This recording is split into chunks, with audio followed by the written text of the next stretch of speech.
20,000 people come to Hollywood every year to be actors. One makes it. He wasn't born on a soundstage in Hollywood. He was an ordinary kid from New Jersey, and he becomes this phenomenon, and it just keeps going. It doesn't stop. Tom Cruise. What personality secrets does he have that have made him the king of Hollywood and kept him there for nearly 30 years? The answer? Obsession. I really enjoy working hard. I work 7 days a week. I like to learn. Every day I'm studying movies or working on movies. That's really what I think life is about. It's about learning new things, challenging yourself. Story time. When I graduated high school, I was kind of lost. I mean, I wasn't particularly good or motivated by anything. Look at yourself. How do you feel about that guy? What are you going to do? You got to be able to look in that mirror and feel good about that guy that you're staring at. Then I discovered audio production. For the first time ever, I felt creatively fulfilled. I began to design sound effects for movies and the video games that I binged. I felt passionate about my life. I'm going to just go with it and see what happens. And then from that comes energy because you're creating it. You see, Tom Cruise stands out for his passion. According to Myers Briggs, he's an ESTP, entrepreneur personality type, and those personality types are often defined by their rambunctious, driven nature. I had these dreams that I was absolutely certain that I wanted to do for the rest of my life. I wanted to make movies, and if the movies made their money back, then I'd be able to go out and I could make some more movies. Tell the stories that I want to tell, affect an audience. That definition mirrors Tom well, as his biggest career through line and success has been his ability to wrangle his passionate and obsessive tendencies into explosive on-screen moments and career-defining movie roles. That's what works for me, the power of my own imagination and my own ability to believe. The entrepreneur takes big leaps, fixing mistakes as they go. What happens, happens. You want to fly, you want to play jazz. I want it to be spontaneous. I want it to be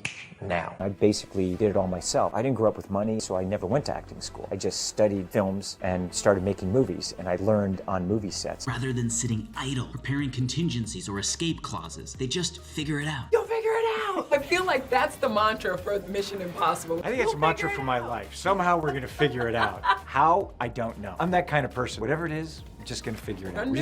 We're going to do it. This is going to happen. You can see his make-it-work progression in his filmography. Starting from simply acting in films, he's now transcended that and has begun crafting and producing $1.5 billion grossing films like Top Gun: Maverick. And the new Mission Impossible: Dead Reckoning has just released and blown critics away. I make my movies for audiences. It's a pleasure to see it.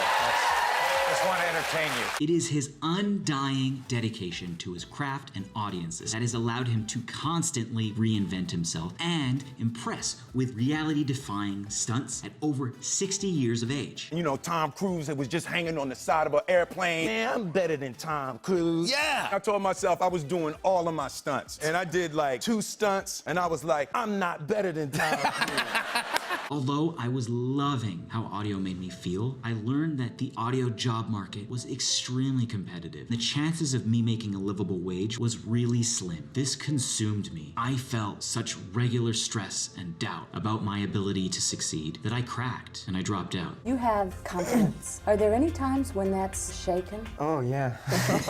All the time. I look back and where did I get off going to New York to say that I'm going to be an actor? You see, Tom Cruise's superpower is his ability to take that pressure and that doubt and convert that into results. And this is also the superpower of ESTP entrepreneur types, as they tend to take failure as fuel and use that for future success. A lot of people treat failure as personal, horrendous defeat. I mean, if it didn't work, I want to know why didn't it work, and try to lift myself up and have the courage to really evaluate it and learn from it. Say, what happened? Let's go. Entrepreneur types are bold and they stare down challenges with energy and a competitive spirit. I like a challenge. I really enjoy a challenge. Kind of based my work on that in my life. He got up every morning as if he never made a movie, he never had a starring role, he had never made a penny. Every day he started the same, 7 days a week. They push boundaries enthusiastically, and they're not afraid to employ new methods and approaches to redefine paths less traveled. How does that process go when you decide we're going to do the motorcycle jump? To figure out the kind of thing to do something like that, we're creating knowledge. It's our understanding of story, of camera, how to do something like that, and it all came to that moment. Entrepreneurs are also lively and perceptive communicators.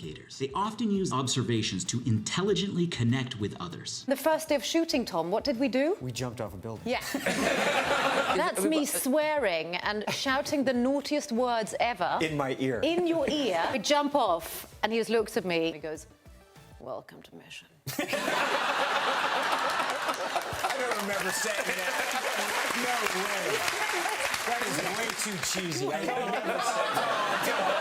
In Tom's case, many successful people are intimidated by him, but often remark at how welcomed and belonged they feel immediately after meeting him. And it hits me now and then, I'm actually here with Tom Cruise. And then he smiles and you're back into normality again. He embraces you. It's incredible. Everyone was just so excited to see you, Michelle. Look at Michelle. Jamie Lee Curtis, Guillermo del Toro, absolutely losing his mind. Other stars have talked about how powerful he is at listening, as well as his ability to make you feel spotlit during conversation. I allow and want to hear someone's opinion. I just listen. You know, I want to listen and download. I think it's really hard to reach the level where you are and still be humble and pays attention and listens and talks to people. And I care about people. I want to see people happy and see them do well. After dropping out of audio school, I worked a couple dead-end jobs for a couple years. That entire time, the decision to leave audio school because of fear of failure ate away at me. The mundanity of what I became gave me perspective. And eventually, it became clear that the real failure was giving up. There's times where stuff isn't working. What do I need to learn to accomplish that? It's constantly pushing yourself. You have to not give up. Make it work, no matter what. I learned that true success would only come if I invested in who I was and chased my passion, no matter the challenge. I don't go, it sucks,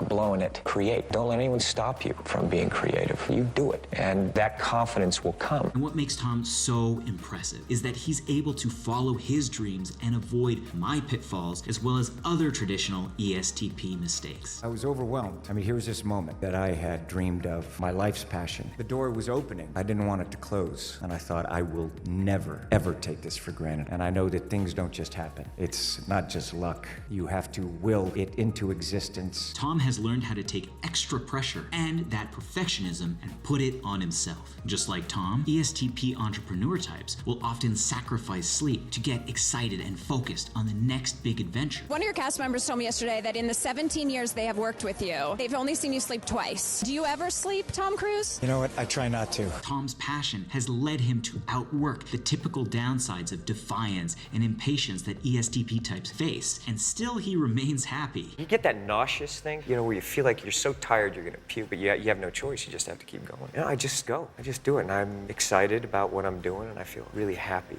On my return to audio school, I developed a similar obsession too. I returned with a hunger and a vigor to succeed where I had failed before. I became so absorbed. I would often miss the last bus ride home, and I'd stay in class overnight perfecting sound effects and the music compositions that I was working on. You have a voice. It's just getting your own confidence. You find it just by doing it. By doing it. We're constantly looking at life. What is it? What is it? It is a daily adventure. You have your voice. Just do it. Do it. Create. It's a matter of you just finding that confidence. It was this relentless pursuit that I shared with Tom that landed me a sound designer position at one of the biggest video game companies in the world. And from there, I channeled that ESTP drive to become an audio department owner. My proudest moment is when a hero, an ex-Naughty Dog audio director responsible for the audio vision of the Jak and Daxter series, Uncharted, and The Last of Us, spent 4 hours with me and praised my portfolio. The better you do in life and in your work, the better we all do. The better it is for everyone. I look forward to seeing what you create in the future. There's a beautiful philosophy. It is the idea that humanity is based on the plural, not the singular. I am, because we are.